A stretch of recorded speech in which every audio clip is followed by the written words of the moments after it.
ومن يضلل فلا هادي له واشهد ان لا اله الا الله وحده لا شريك له واشهد ان محمدا عبده ورسوله اما بعد فان خير الحديث كتاب الله وخير الهدي هدي محمد صلى الله عليه وآله وسلم وشر الامور محدثاتها وكل محدثة بدعة وكل بدعة ضلالة وكل ضلالة في النار. اعوذ بالله السميع العليم من الشيطان الرجيم. بسم الله الرحمن الرحيم. الذي خلق الموت والحياة ليبلوكم أيكم أحسن عملا وهو العزيز الغفور. رب اشرح لي صدري ويسر لي أمري واحلل عقدة من لساني يفقهوا قولي. بھائی آج کچھ دین کی جو بنیادی باتیں ہیں آسان الفاظ میں اور چند لائنوں میں اگر ہم اس کو بیان کرنا چاہیں کہ ہمارا اس دنیا میں آنے کا مقصد کیا ہے اور یہ جو ہمیں وقفہ ملا 40 50 60 70 80 سال کا، اس میں اللہ تعالیٰ نے اس دنیا میں بھیج کے اس کے کیا مقاصد ہیں، ہم نے کیا کرنا ہے اور وہ کون سا راستہ ہے جس پر ہم چل کر جو نا فلاح کا راستہ منزل پالیں گے. تو 3 بنیادی چیزیں ہیں، یا ان کو 3 اختیارات یا 3 حکومتیں سمجھ لیجئے گا. اس ساری زندگی کے معمولات سے ہم سے ان کے متعلق سوال کیا جائے گا. پہلا جو بات بنیادی سب سے پہلی بات یہ ہے کہ ذاتی طور پر ہم نے قرآن و حدیث کے ساتھ علم کے ساتھ جڑنا ہے، قرآن کے ساتھ ہدایت والا تعلق بنانا ہے اور قرآن و حدیث کا علم حاصل کر کے سب سے پہلے اقامت دین کی پہلی سیڑھی یہ ہے کہ اس دین کو اس اپنے وجود 5-6 فٹ پر نافذ کرنا ہے. پہلی بڑی بالکل کلیئر بات ہمیں پتہ چلی، باقی ساری باتیں بعد میں ہیں کہ قرآن و حدیث کا علم حاصل کر کے اپنے اس 5-6 فٹ کے وجود پر اس دین کو نافذ کر کے دکھانا ہے. دوسرا مرحلہ جو ہے اس کا، اپنے اس 5-6 فٹ پر نافذ کرنے کے بعد پھر اللہ تعالیٰ نے ایک گھر کی شکل میں، ایک فیملی کی شکل میں، بیوی بچوں کی شکل میں مجھے ایک چھوٹی سی حکومت دی ہے. اس 5-10 مرلے کنال 2 کنال ایکڑ 10 جتنی مرضی وہ بڑا گھر ہے، اس گھر پر اپنے بیوی بچوں کو قرآن و حدیث کے ساتھ جوڑ کر اس جگہ پر جتنی بھی آپ کو اللہ نے جگہ دی اس پر دین کو نافذ کرنا، یہ دوسری سیڑھی ہے. پھر تیسرے مرحلے میں جا کر پھر میں نے اجتماعی طور پر جا کر اپنے رشتہ داروں، اپنے ہمسائے، اپنے محلے داروں اور پھر دین کو ایک نظام کے طور پر پوری دنیا میں، اس دنیا سے پہلے جس جگہ میں رہ رہا ہوں وہ آج کی زبان میں پاکستان سمجھ لیں، وہاں پر دین کے نفاذ کے لیے کوشش کے لیے میرے پاس مال ہے تو میں نے مال کے ساتھ کوشش کرنی ہے، میرے پاس علم ہے تو میں نے علم کے ساتھ کوشش کرنی ہے، میرے پاس کوئی اور صلاحیتیں جو صلاحیت جس کو اللہ تعالیٰ نے عطا کیا ہے وہ ساری صلاحیتیں کھپا کر دین کے غلبے کے لیے کوشش کرنی ہے. یہ 3 چیزوں کے بارے میں ہر بندے سے سوال ہوگا. اب پہلی سٹیج پر آ جائیں کہ قرآن و حدیث کے ساتھ جڑ کر سب سے پہلے میں نے اپنے 5-6 فٹ پر کو نافذ کرنا ہے. آج دنیا میں خصوصاً کفار اور بالعموم مسلمان پر بھی اور خصوصاً دیندار لوگوں پر سب سے بڑا فتویٰ اور سب سے بڑا جو اعتراض کر رہے ہیں وہ کہہ رہے ہیں یہ دیندار لوگ ہیں یار عمل سے خالی ہیں. سب سے بڑا اعتراض یہ ہو رہا ہے اور ہم اس سوال کا جواب ڈھونڈیں کہ چلیں جو لوگ تو دین کے ساتھ نہیں جڑے چلیں ان کو تو سائیڈ پر کر دیتے ہیں. جو لوگ دین کے ساتھ جڑے ہوئے ہیں چاہے استاد کی شکل میں چاہے طالب علم کی شکل میں کسی بھی درجے میں قرآن و حدیث کے ساتھ دین کے ساتھ نماز کے ساتھ مسجد کے ساتھ جڑے ہوئے ہیں، لیکن کیا وجہ ہے کہ ان میں ان کی زندگی میں دین عملی طور پر نظر نہیں آ رہا. اور یہ حقیقت ہے، اس کو ہمیں ماننا ہی پڑے گا کہ پہلا کام قرآن و حدیث کے ساتھ جڑ کر اپنے 5-6 فٹ کے وجود پر اس کو نافذ کرنا تھا. تو جو لوگ دین کے ساتھ جڑے ہیں وہ اپنے اپنے وجود پر اس کو کیوں نہیں نافذ کر سکے؟ وہ کیا وجوہات ہیں؟ کیا قرآن و حدیث میں ہمارا ایمان ہے؟ اس میں تو کوئی شک و شبہ نہیں ہے، ہمارے ایمان کا حصہ ہے. لیکن اگر قرآن و حدیث ہمارے ایمان اور یقین پختہ ہے کہ اس میں بال برابر بھی فرق نہیں ہے، تو پھر اس کے اثرات کیوں ہمارے وجود پر نہیں پڑ رہے؟ اس سوال کا جواب ہم نے ڈھونڈنا ہے. اس کے متعلق پہلی چیز جو عوام میں بھی اور خواص میں بھی یہ بالکل ہمارے ذہن میں پختہ ہونا چاہیے. اللہ تعالیٰ قرآن میں کہہ رہا ہے وَلَقَدْ يَسَّرْنَا الْقُرْآنَ لِلذِّكْرِ فَهَلْ مِن مُدَّكِرٍ، کہ تحقیق ہم نے اس قرآن کو آسان کر دیا ہے، کوئی حیث سے نصیحت حاصل کر سکے. تو پہلی بات کہ یہ قرآن آسان ہے، اور یہ چند علماء کرام، چند اساتذہ کرام ان کے لیے نہیں آیا، یہ سارے انسانوں اور جنوں کے لیے آیا ہے. چاہے کوئی پڑھا لکھا ہے، چاہے ان پڑھ ہے، چاہے امیر ہے، چاہے غریب ہے، چاہے کسی کو عقل زیادہ ہے، چاہے کسی کو عقل کم ہے، کوئی تفریق نہیں ہے. سب سے پہلی بات اس کو سمجھنے کہ ہر مسلمان پر، خصوصاً بالعموم تمام انسانوں جنوں پر، ہم اپنی بات کر لیں مسلمان ہونے کے ناطے، سب سے بڑا فرض جو ہے وہ یہ کہ قرآن کے ساتھ ہدایت والا تعلق بنا.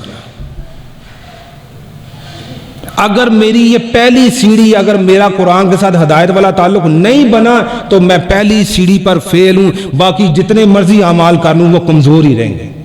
نمازیں پڑھوں گا وہ میری نمازیں کمزور رہیں گی، روزے رکھوں گا کمزور رہیں گے، حج عمرے کروں گا کمزور رہیں گے، زکوٰۃ عشر دوں گا کمزور رہیں گے، جو بھی معاملات کروں گا. کیونکہ جو درخت جس کی جڑ کمزور ہو وہ جتنی مرضی خوراک ڈالیں، جو مرضی کر لے، اگر اس کی جڑ مضبوط نہیں کی جا رہی تو وہ ہوا کے ہلکے کے جھونکے کے ساتھ گر پڑے گا. آج یہی نہیں ہو رہا، مسجد میں نماز پڑھنے آتے ہیں، جب باہر جاتے ہیں تو ویسے کام شروع کر دیتے ہیں. روزہ ایک مہینہ آتا ہے تو روزے کے نام پر ہم گھر بیٹھ کر فلمیں ڈرامے دیکھتے ہیں کہ روزہ بھی ٹائم پاس نہیں ہو رہا. زکوٰۃ، وراثت کے مسائل یہ ہم نے کہا ٹھیک ہے دیکھ لیں گے، یہ کون سے ضروری ہیں. حج عمرے چلے اللہ توفیق دے رہا کر رہے ہیں، لیکن جیسے جاتے ہیں ویسے ہی واپس آ جاتے ہیں، کوئی تبدیلی لے کر نہیں آتے. کیونکہ ہماری جڑ کمزور ہے، اور مسلمانوں کی خصوصاً بالعموم تمام انس و جن کی ہماری جڑ قرآن ہے. اور اللہ تعالیٰ کہہ رہا ہے اس کو میں نے آسان کر دیا ہے. سب سے بڑا فرض اگر قرآن کے ساتھ نہیں جڑ رہے تو ہم گناہگار ہو رہے ہیں. دوسرا، مومنین کی قرآن میں بہت صفات بتائی ہیں، اور ایک صفت قرآن میں کیا ہے والذین اذا ذکروا بآیات ربہم لم یخروا علیہا صما وعمیانا، کہ مومنین سے بہت سی صفات میں ایک صفت یہ ہے جب بھی قرآن کے ذریعے انہیں نصیحت کی جائے، اللہ کا ذکر کیا جائے تو اس پر اندھے اور بہرے ہو کر نہیں گرتے. اس کا ذرا ٹیسٹ کر لیں اندھے بہرے ہونا کیا ہے. ابھی قاری صاحب جمعہ کی جماعت ہوگی، ابھی دیکھ لیں، مغرب کی دیکھ لیں، عشاء کی دیکھ لیں، فجر کی دیکھ لیں. قاری صاحب قرآن پڑھ رہے، اگر مجھے پیچھے سمجھ آ رہی ہے تو میں اندھا اور بہرا نہیں ہوں. اگر مجھے سمجھ نہیں آ رہی تو میں اندھا بھی ہوں، میں بہرا بھی ہوں. اور مومن اندھا اور بہرا نہیں ہوتا. فیصلہ خود ہی کر لیں کہ ہم مومن ہیں یا نہیں. اور پھر اس قرآن کی تلاوت جیسے ہم کر رہے ہیں وہ کیسے کر رہے ہیں، اور قرآن ہماری کیسے رہنمائی کر رہا ہے. الذین آتیناہم الکتاب یتلونہ حق تلاوتہ، کہ وہ لوگ جنہیں یہ کتاب دی گئی وہ اس کی تلاوت ایسے کرتے ہیں جیسے تلاوت کرنے کا حق ہے. تلاوت کرنے کا حق ہمارا کیا ہے؟ رمضان آ گیا 2 دفعہ ختم کر لیں، 1 دفعہ کر لیں، سال میں 2 دفعہ کر لیں، سال میں 3 دفعہ کر لیں، یہ حق ہے، یہ اس کا حق ہے. اس کے 7 حقوق ہیں. پہلا حق کیا ہے کہ اس کو اوپر سے دے کر اتنا، قاری اللہ توفیق دے دے قاری بھی ہم بن جائیں، لیکن قرآن کو کم سے کم اس درجے پر تو پڑھ لیں کہ جو بڑی بڑی حروف کی اور حرکات کی زبر زیر پیش کی غلطیاں وہ تو دور کر لیں. باقی اللہ توفیق دے دو الحمدللہ اچھی بات ہے، لیکن کم سے کم وہ میں عام طور پر مثال دیتا ہوں، 100 میں سے 33 نمبر دنیاوی طور پر پاس ہوتا ہے نا پیپر میں، 100 میں سے 33 نمبر والا تو کر لے۔ دوسرا، اس کو سمجھنا سب سے بڑا فرض ہے، سب سے بڑا فرض۔ نماز بعد میں ہے، روزہ بعد میں ہے، حج بعد میں ہے، زکوٰۃ عشر بعد میں ہے، ہر چیز بعد میں ہے۔ سب سے پہلے علم، اور علم میں سب سے پہلے اس قرآن کو سمجھنا سب سے بڑا فرض ہے۔ اگر نہیں کر رہے تو ہم روزانہ کی بنیاد پر گناہگار ہو رہے ہیں، روزانہ گناہگار ہو رہے ہیں، ہر لمحے ہر سیکنڈ ہو رہے ہیں۔ تیسرا، اتنا اس کا مطلب، یہ میں نے آپ کو وہ درجہ بتا رہا ہوں جو 33 نمبر والا گزارے والا بات کر رہا ہوں، اوپر والا نہیں بات کر رہا ابھی۔ اتنا قرآن کا فہم سمجھ لیں کہ جب اس کا ترجمہ پڑھا جائے تو چلو اتنی بات سمجھ آ رہی ہو کہ اس آیت میں یا اس وقت یہاں پہ کیا بات ہو رہی ہے، کیا ہمیں بات سمجھائی جا رہی ہے۔ چوتھا، قرآن کو کم سے کم اتنا تو یار حفظ کر لیں، آدھا پارا، 1 پارا، 1.5 پارا، 2 پارے، 30 میں سے اتنا تو یاد کر لیں۔ وہ کہتے ہیں وہ دل ویران گھر کی طرح ہے جہاں پر یہاں پہ کچھ نہ کچھ قرآن کا حصہ محفوظ نہیں ہے۔ مجھے قرآن کا کتنا حصہ یاد ہے، حافظ اللہ توفیق دے بن جائیں، نہیں بن سکتے، کم سے کم، یہ کم سے کم کہہ رہا ہوں، آدھا پارا، 1 پارا، 1.5 پارا، 2 پارے، اتنا تو یاد کر لوں کہ چلے یار قرآن کا کچھ نہ کچھ یہاں پر روشنی تو ہو جائے۔ اور پانچواں کیا ہے کہ اس پر غور و فکر کروں، یہ غور و فکر کے لیے آیا ہے۔ اکیلا بیٹھوں، قرآن کھولوں، جب مجھے اس کا تلفظ درست ہو جائے گا، اس کا ترجمہ درست ہو جائے گا، اس کا بنیادی فہم آ جائے گا، کچھ نہ کچھ حصہ یاد ہو جائے گا، آپ اکیلے قرآن کو لے کر بیٹھیں گے، آپ کو ایسے لگے گا جیسے یہ آپ سے باتیں کر رہا ہے، آپ کو مخاطب کر کے کہہ رہا ہے کہ یہ کرو، یہ نہ کرو، اس طرح کرو، اس طرح نہ کرو۔ اکیلے قرآن کو لے کر تو ذرا غور تو کریں۔ 5 علمی اس کے حقوق ہو گئے اور 2 عملی ہیں، پھر اس کو اس 5-6 فٹ پر نافذ کرنا ہے، اور پھر اس کو آگے لوگوں تک، اپنے بیوی بچوں تک، اپنے رشتہ داروں تک، اپنے ہمسائے، اپنے محلے دار اور اپنے ملک اور پوری دنیا تک اس قرآن کو پھیلانا ہے، اس کو نافذ کرنا ہے۔ یہ سب سے پہلا کام فوراً، کہتے ہیں نا ایک ہوتا ہے مریض ایمرجنسی میں، کہ مریض آئی سی یو میں پڑا، مسلمان آئی سی یو میں پڑے ہوئے ہیں، وینٹیلیٹر پر لگے ہوئے ہیں، اور جب تک قرآن کی تعلیم کا ان کی آکسیجن نہیں ملے گی، جب تک قرآن کی اس کو اینٹی بائیوٹک کے طور پر نہیں اس کے جسم میں داخل ہوگا، اس کے دل پر وہ نازل ہونے کی کیفیت نہیں بنے گی، وہ مریض آئی سی یو سے نہیں نکل سکتا۔ اگر نئی کوشش کی جائے گی تو ایک وقت آئے گا وہ مریض فوت ہو جائے گا، شاید جسمانی طور پر تو زندہ رہے لیکن روحانی طور پر فوت ہو جائے گا۔ آج مسلمان ہم روحانی طور پر فوت ہو چکے ہیں، ہم نے دین کو رسومات کی شکل میں، چند عبادات کی شکل میں، چند ظاہری وضاحت کی شکل میں، چند چیزوں کا مجموعہ، 5 7 8 چیزیں، وہ اپنی جگہ حقیقت ہے، اس میں کوئی شک نہیں ہے، لیکن ان کو بنیاد بنا کر ہم نے سمجھ لیا بس ہمیں سب دین کا پتہ، اب ہمیں کوئی چیز سیکھنے کی ضرورت نہیں ہے۔ اور جب قرآن کی طرف آ جائے، قرآن جب بھی جہاں سے بھی کھولا جائے، کیا مجھے سمجھ آتی ہے کہ یہ مجھ سے کیا کہہ رہا ہے؟ تو پہلی بات کہ یہاں پر کیوں وہ، اور ساتھ اب یہ کہ جو لوگ قرآن کے ساتھ جڑ گئے ہیں وہ باعمل کیوں نہیں ہیں؟ کیوں؟ قرآن کے ہر لفظ کے پیچھے ایک پیغام ہے، اس پیغام کو سمجھنا، اس کو اپنی زندگی میں لانا، اور یہ سمجھنا کہ یہ ڈائریکٹ میرے لیے میسج ہے، اس کو سمجھ کر پھر اپنے اس وجود پر نافذ کرنا، اس کی ضرورت ہے۔ تو وقت کم ہے، انشاءاللہ بات کو اس کو سمیٹتا ہوں۔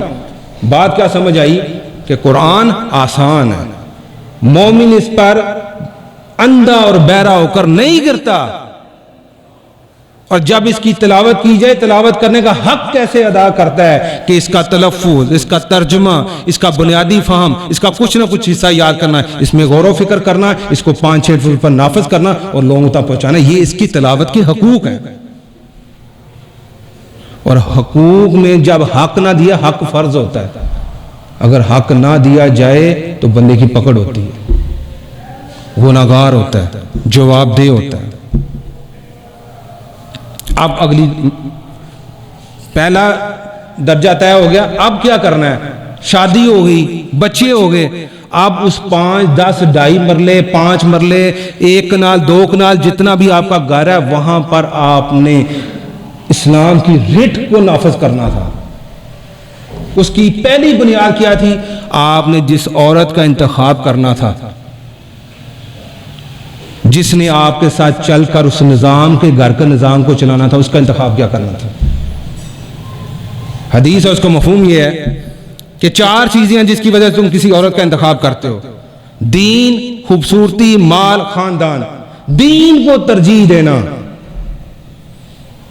نکاح کے لیے عورت کے انتخاب کے لیے دین کو ترجیح دینا، جہیز کو ترجیح نہ دے دینا، خاندان کو برادری کو ترجیح نہ دے دینا، اس کی خوبصورتی کو دیکھ کر باقی ساری چیزیں نہ چھوڑ دینا، سب سے پہلے دین دیکھنا۔ اور اس کی سادہ سی مثال سمجھ لیں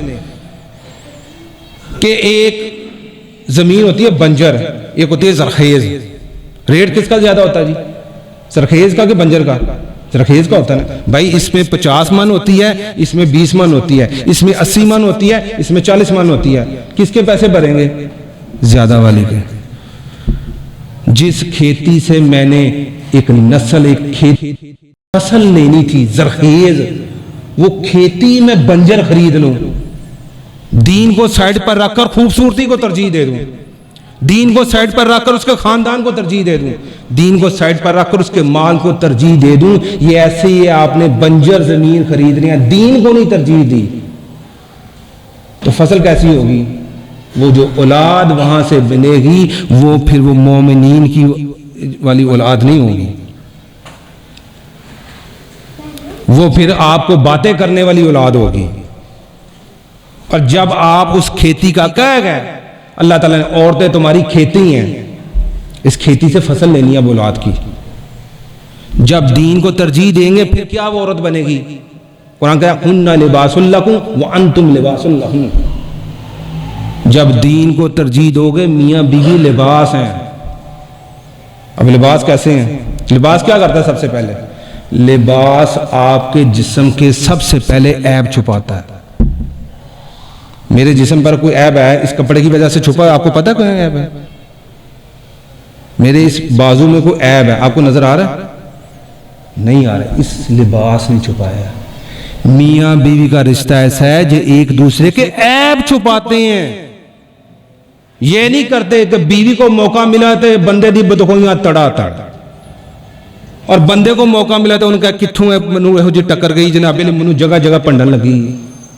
یہی گھر گھر میں ہو رہی، گھر گھر کی کہانی۔ اللہ نے کہا جب دین کو ترجیح دو گے، کھیتی دیندار ڈھونڈو گے تو تم ایک دوسرے کا لباس، اور لباس پہلا کام کیا کرتا ہے؟ ایک دوسرے کے عیب چھپاتا ہے۔ شوہر میں کوئی خامی ہے تو بیوی پردہ ڈالتی ہے، اور بیوی میں اگر خامی ہے تو شوہر پردہ ڈالتا ہے۔ یہ ہے لباس۔ دوسرا لباس کام کیا کرتا ہے؟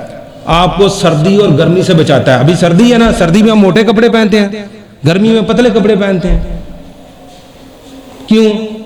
سردی میں موٹے کپڑے ہمیں سردی سے بچاتے ہیں، گرمی میں باریک کپڑے ہمیں گرمی نہیں لگنے دیتے، اور جو شدت ہوتی ہے گرمی اس سے بھی بچاتے ہیں۔ حالات اچھے آ جائیں، حالات برے آ جائیں، وہ ایک دوسرے کا لباس بن کر ایک دوسرے کو تسلی دیتی ہے۔ بیوی شوہر کو کہتی ہے نئی دیہڑی لگی، اللہ دے بندہ فکر نہ کر، او اللہ ہمارے ساتھ ہے، اور یہ میں نے تھوڑا سا بچا کے رکھا تھا، یہ تم بھی کھا لو، ہم بھی کھا لیتے ہیں، بچے بھی کھا لیں گے، اور گزارا ہو جائے گا، فکر نہیں کرنی۔ وہ اسے تسلی دیتی ہے۔ اور مال زیادہ آ جائے تو اس اپنے آبرو کے ساتھ اس مال کی حفاظت کرتی ہے کہ بے جان نہیں اڑاتی، کہتی ہے میرے بڑے شوہر کی محنت کی کمائی ہے، اسے بچا کر رکھوں، کل کے بچوں کو کام آئے گی۔ لباس یہ کرتا ہے۔ اور لباس تیسرا کام کیا کرتا ہے؟ انسان کی شخصیت کی خوبصورتی کا ایک طریقہ ہے۔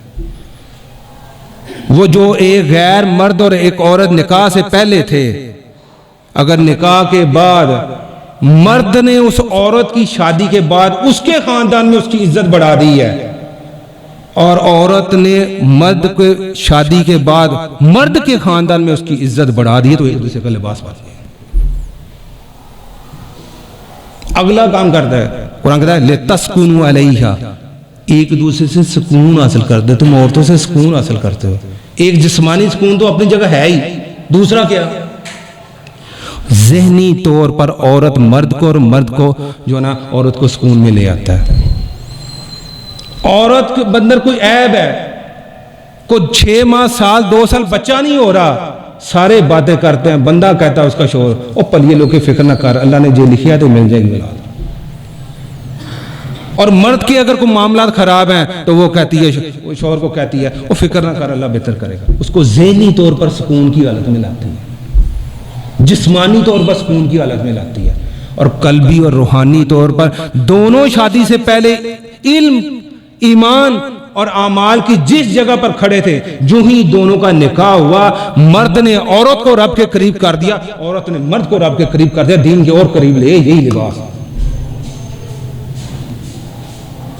کیا یہ لباس میاں بیوی کا رشتہ جس نے خاندان کی بنیاد رکھنی تھی, دین کی بنیاد سے اس کھیتی کے چناؤ کر کے جب کریں گے پھر لباس بنیں گے. جب لباس بنیں گے تو وہ جو نیک عورت ہوگی نا, اس کے پیڑ سے اس کے جسم میں جو اولاد فصل بنے آئے گی نا, وہ بھی پھر نیک ہوگی. یہ وہ ادارہ بنے گا جس کو لوگ کہیں گے یار اگر کسی کی بیٹی کے ساتھ شادی کرنی ہے تو یار مرد کی تو بات بعد میں کریں گے, یار وہ عورت بڑی نیک ہے, یار اس نے اپنی بچی کو تربیت ایسی کی ہے, کیا ہی بات ہے, اتنی حیادار ہو بچی ہے, یار اس کے بچے کے ساتھ رشتہ کرو, یار اس کا بچہ اتنا اپنے باپ کا تابعدار ہے, کیا ہی بات ہے, کیا تربیت کی ہے. اس کے پیچھے کیا ہے کہ مرد نے دین کا انتخاب کر کے عورت کا چناؤ کیا تھا, ساری عمر ایک دوسرے کا لباس رہے, کسی کو پتہ نہیں چلنے دیا, اور پھر وہاں سے جو فصل بنی اس کی خود بخود ہی تربیت ہوگی کہ وہ فرما بردار ہوگی, حیادار ہوگی. اور رایا کا ہے مرد کو کہ تمہاری رایا اس سے تم سے پوچھو ہوگی کہ تم نے ان کو دین سکھایا اور دین کی تربیت کی اور بعمل انہیں بنانے کی کوشش کی. اور کہا اس دور میں جب اولاد کی تربیت ہو تو ایک پیمانہ بھی ایک آیت کے ٹکڑے میں ہمیں بتا دیا ہے. کہا یا ایھا الذین آمنوا ان من ازواجکم واولادکم عدوا لکم فاحذروہم, اے ایمان والو تمہاری بیوی اور تمہارے بچے تمہارے دشمن ہیں, بچ جاؤ ان سے. کہتا ہے قرآن ایک طرف کہتا ہے بہترین آدمی ہے جو اپنے اہل یا کے لیے بہتر ہے, یہاں کہا ہے دشمن ہے بچ جاؤ. یہ کیا بات ہوئی؟ کہا کھلاؤ حلال, بیوی کا انتخاب دیندار کرو, لباس بنو. اس کے باوجود بھی اگر بیوی ایسی کوئی فرمائش کر دے جو قرآن و حدیث سے ٹکراتی ہو تو الرٹ ہو جانا کہ شیطان حملہ کے لیے آ گیا ہے, وہ تمہاری دشمنی کے لیے آ گیا ہے.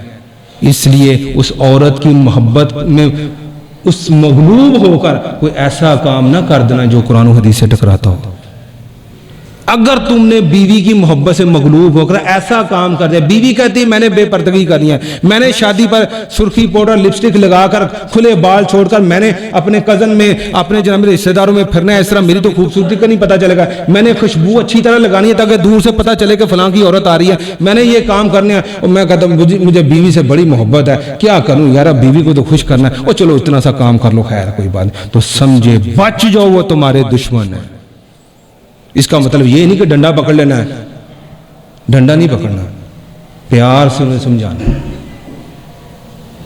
پھر کیا کرنا ہے؟ پھر 3 سٹیجیں ہیں. وَإِن تَعْفُوا وَتَصْفَحُوا وَتَغْفِرُوا, جب انہیں تربیت کرنی ہے, بیوی ایسا کام کرے, اولاد ایسی فرمائشیں کرے, بیٹی ایسی فرمائش کر دے, بیٹا ایسی فرمائش کر دے جو قرآن و حدیث سے ٹکرائے, تو پھر کیا کرنا ہے؟ پہلا کام کرنا ہے کہ آپ نے کہا وَإِن تَصْفَحُوا, کہ اس کو کیا کرنا ہے؟ معاف کر دینا. معاف کس طرح کرنا ہے کہ غلطی کر لیں تو بات دوبارہ جتلانی نہیں ہے, کیونکہ جتلانے والی بات نا ضد پیدا کرتی ہے. تو دیکھیں نا, تو فلانے ٹائم حرکت کی تھی, تین میں اگے بھی سمجھایا تھا, تو نہیں سمجھ سکتا, یہ ضد پیدا کرتی ہے. اولاد نے کہا میں نے تجھے آگے کہا تھا نا, تو نے یہ کام نہیں کرنا, پھر کیا نا, تو باز نہیں آ سکتا. غلطی کی ہے سمجھا دے, دوبارہ اس کو جتلانا نہیں ہے, ضد پیدا ہوگی. وَتَصْفَوْا, کبھی کبھی غلطی کر دیں تو آنکھیں چرا لینی ہیں, دیکھنا ہے جیسے پتہ ہی نہیں ہے, تھوڑی سی ڈیل بھی دینی ہے, پتہ ہو لیکن سمجھانا بھی ہے, اور کہیں کہیں موقع دیکھ لیں جہاں پر تھوڑا اگنور کرنا پڑے, چشم پوشی کرنی پڑے, کر دینی ہے. وَتَغْفَرُوا, اور ان کے عیبوں کو چھپانا ہے. یہ نہیں کرنا بیوی نے کوئی غلطی کی ہے تو اس کے پیچھے سے کوئی آ گئے ہیں اس کے پیکے سے, اب دیکھو جی اپنی کڑی دیکھو جی, اب دیکھو جی سمجھا تھک گیا, یہ تسی کی یہ تربیت نہیں کی تھی. لباس ہیں, غلطی کر لیں سمجھا کر اس پر پردہ ڈالنا ہے, کسی کو پتہ نہیں چلنے دینا میری بیوی میں یہ عیب ہے, اس کی یہ خامی ہے. اولاد ہو, بیٹا ہو, بیٹی ہو, پردہ ڈالنا ہے, اندر جا کر چپ کر کے سمجھانا ہے, سمجھ جائیں موقع دینا ہے. کہیں کہیں آنکھ بھی پھیر لینی ہے, دیکھا ہی نہیں ہے, معاف بھی کر دینا ہے, پردہ بھی ڈالنا ہے, چشم پوشی بھی کرنی ہے. کہیں پیار ضرورت ہے وہاں پر پیار کرنا ہے, جہاں پر سختی کی ضرورت پڑے وہاں سختی بھی کرنی ہے. اس طرح اپنی بیوی بچوں کی تربیت کرنی ہے. ہم یا تو ڈنڈا پکڑ لیتے ہیں یا محبت میں اتنے مغلوب ہو جاتے ہیں کہ جو مرضی کرتے ہیں, ٹھیک ہے کیا کریں یار, ان کے لیے تو کماتے ہیں, اب ان کی بھی ضروریات پوری نہ کریں, کیا کریں یار, بچے خوش بھی نہ کریں. بچے کہتے ہیں شادی پر تیل مہندی یا ڈانس کرنا ہے, بیٹیاں کہتی ہیں ہم نے کھلے عام بے حیائی کے ساتھ پھرنا ہے, بیگم کہتے ہیں میں نے بیوٹی پارلر سے تیار ہو کر بال کھول کر بازار میں سے گزرنا ہے, میں کیا کروں, باقی سارے کر رہے ہیں تو میں چھوڑ دوں. محبت کریں لیکن بات قرآن و حدیث کے اوپر رکھیں. جہاں پیار کی ضرورت ہے وہاں پیار کریں, جہاں پر سختی کی ضرورت ہے وہاں سختی کریں, جہاں پر تھوڑی سی نظر پھیر کے رکھنا ہے کہ چلو اتنی ڈیل دے دو, وہاں پر ڈیل بھی دینی ہے. اس طرح اپنی بیوی بچوں کی تربیت کرنی ہے, اور پھر اس کے بارے میں مجھ سے سوال ہوگا. اور تیسری سٹیج کیا ہے؟ قرآن کہتا ہے هو الذی ارسل رسول بالہدی ودین الحق لیظہرہ علی دین کلہ ولو کرہ المشرکون, کہ اس دین کو اپنے وجود پر, اپنے گھر پر, اور پھر اس کو اگر آج پاکستان کی بات کی جائے تو پاکستان سب سے پہلے اس خطے پر اس اسلام کے نظام کو نافذ کیسے کرنا ہے اس کے لیے کوشش کرنی ہے, اس کے لیے جڑنا ہے, امت بننا ہے, مسلم بننا ہے, ایک دوسرے کی خیر خواہی کرنی ہے, ایک دوسرے کی غلطیوں کو درگزر کرنا ہے, ایک دوسرے کی اصلاح کرنی ہے, ایک دوسرے کو قرآن کے ساتھ جوڑنا ہے, ایک دوسرے کو بتانا ہے کہ دین کی سب سے اوپر والی جو منزل ہے وہ سب سے بڑی وہ اقامت دین کیا ہے کہ اس کو ایک خطے پر نافذ کیا جائے, جس کو آج ہم بڑے معروف طریقے سے کہتے ہیں مدینہ کی ریاست. مدینہ کی ریاست کے لیے پہلے وہ سیڑھیاں چڑھنی پڑیں گی, پہلے اپنے آپ کو پیش کرنا پڑے گا, پھر اپنے خاندان کو پیش کرنا پڑے گا, پھر اس کے بعد اپنے آگے عزیزوں کو پیش کرنا پڑے گا, پھر اس کے بعد لوگوں کو آگے جا کے اس کی دعوت دینی پڑے گی. یہ ہے پہلی سیڑھی پر بھی ناکام, دوسری سیڑھی پر بھی ناکام, تیسری سیڑھی پر بھی ناکام, اور چوتھی سیڑھی پر چڑھنے کی کوشش کروں گا تو منہ کے بل گروں گا, چوٹ لگے گی, حاصل کچھ نہیں ہوگا. ہر کام کی منازل ہے. نبوی جو منہج ہے وہ ہمیں یہ بتاتا ہے, 13 سال تبلیغ کی, 100 بندہ ہوا, 13 سال مدینہ میں جا کر کے مرکز بنایا, اس مرکز کے تحت پھر اس سسٹم کو چلایا. 40 سال تک انبیاء کو نبوت کیوں نہیں ملی؟ 40 سال انہوں نے اپنا کردار پیش کیا, لوگوں سے منوایا ہے. یہ صادق ہیں, یہ امین ہیں, یہ جھوٹ نہیں بول سکتے, یہ کاروبار سچا کرتے ہیں, یہ گھر میں صحیح ہیں, یہ باہر صحیح ہیں, ان میں کوئی مسئلہ نہیں ہے. پھر اس دین کو لے کر معاشرے میں کھڑے ہوئے ہیں کہ بھئی یہ دین کی دعوت ہے. آج میں کہتا ہوں میرے وجود پر نہ نافذ ہو, میں کہتا ہوں میرے گھر پر بیوی بچے عمل کرتے ہیں نہ کریں, میں کہتا ہوں وہ 200 کلومیٹر دور جا کر دین کے نفاذ کی کوشش کروں گا. ہم کس دین کی بات کر رہے ہیں؟ نبی اکرم صلی اللہ علیہ وسلم کی زندگی میں تو جھانکیں, سب سے پہلے اپنا گھر ہونا دیکھا, اپنی ذات, اپنا گھر, پھر اپنے رشتہ دار, پھر اپنا قبیلہ, پھر آگے بات بڑھے. یہ ساری منازل کو پیچھے پھینک کر میں کہتا ہوں جناب یہاں پر بیٹھا چاہتا ہوں امریکہ میں جناب خلافت کا نظام ہو جائے، پہلے اس 6 فٹ پر تو خلافت نظام نافذ کر لیں۔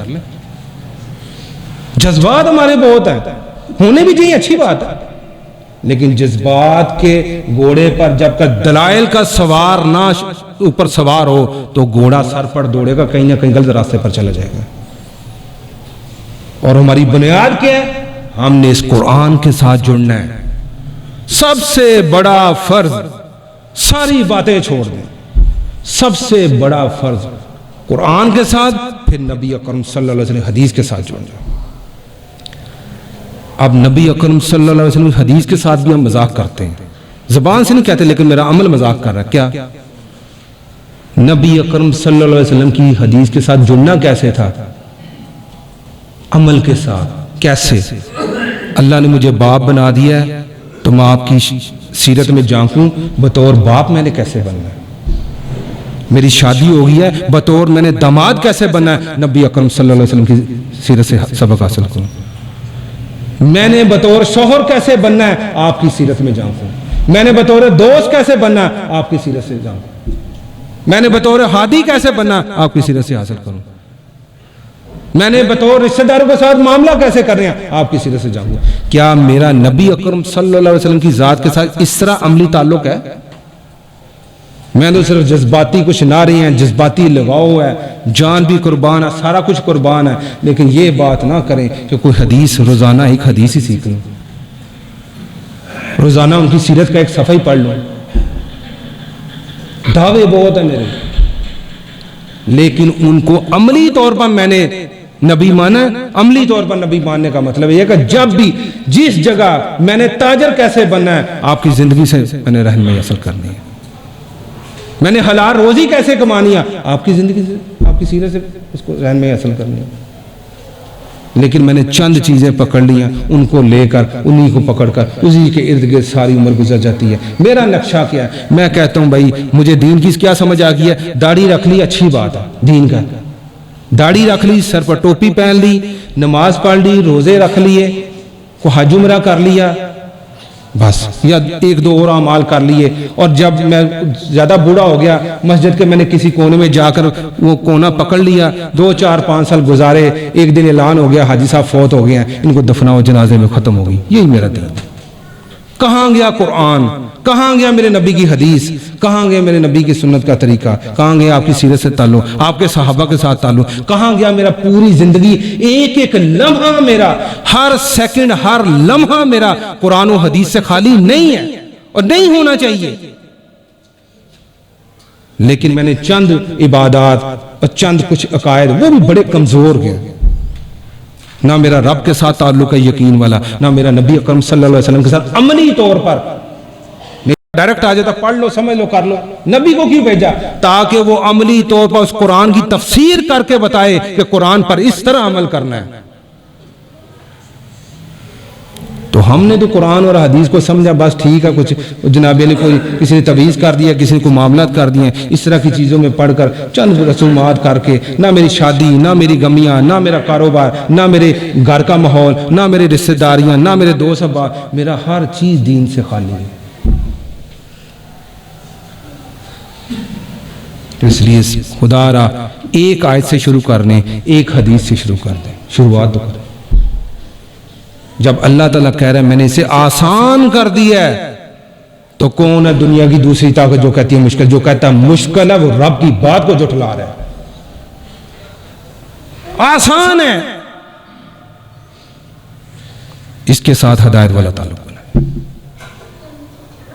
اللہ سے دعا ہے کہ اللہ تعالیٰ میں قرآن و حدیث کے ساتھ جڑ کر اپنی اس 5-6 فٹ کے وجود پر اس کو نافذ کرنے کی، اپنے گھر پر اس کو نافذ کرنے کی، اور پھر اس کو اجتماعی طور پر امت کے درجے پر جا کر اس کے نفاذ کے لیے اپنی مالی جانی جس طرح کی بھی صلاحیتیں ان کو کھپا کر اس دین کے نفاذ کے لیے کوشش کریں۔ یہی دین کا منہج ہے، یہی دین کا مقصد ہے، یہی ہمارے 50 60 70 سال کی زندگی ہے۔ اسی میں ہم نے یہ 3 کام بڑے بڑے کرنے ہیں، علم کے ساتھ جڑ کر اور عمل کی دنیا میں اس طرح جڑنا ہے۔ اللہ سے دعا ہے کہ اللہ تعالیٰ قرآن و حدیث کے ساتھ جڑ کے اور باعمل مسلمان بننے کی توفیق عطا فرمائے۔ وآخر دعوانا الحمدللہ۔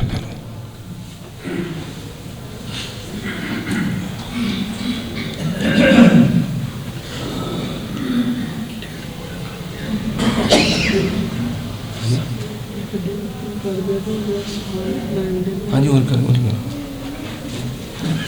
الحمدللہ الصلاۃ والسلام علی رسول اللہ اعوذ باللہ السمیع العلیم من الشیطان الرجیم بسم اللہ الرحمن الرحیم یا ایھا الذین آمنوا اتقوا اللہ حق تقاتہ ولا تموتن الا وانتم مسلمون بسم اللہ الرحمن الرحیم یا ایھا الناس اتقوا ربکم الذی خلقکم من نفس واحدہ وخلق منها زوجها وبث منهما رجالا كثيرا ونساء واتقوا الله الذي تساءلون به والارحام ان الله كان عليكم رقيبا بسم الله الرحمن الرحيم يا ايها الذين امنوا اتقوا الله وقولوا قولا سديدا يصلح لكم اعمالكم ويغفر لكم ذنوبكم ومن يطع الله ورسوله فقد فاز فوزا عظيما.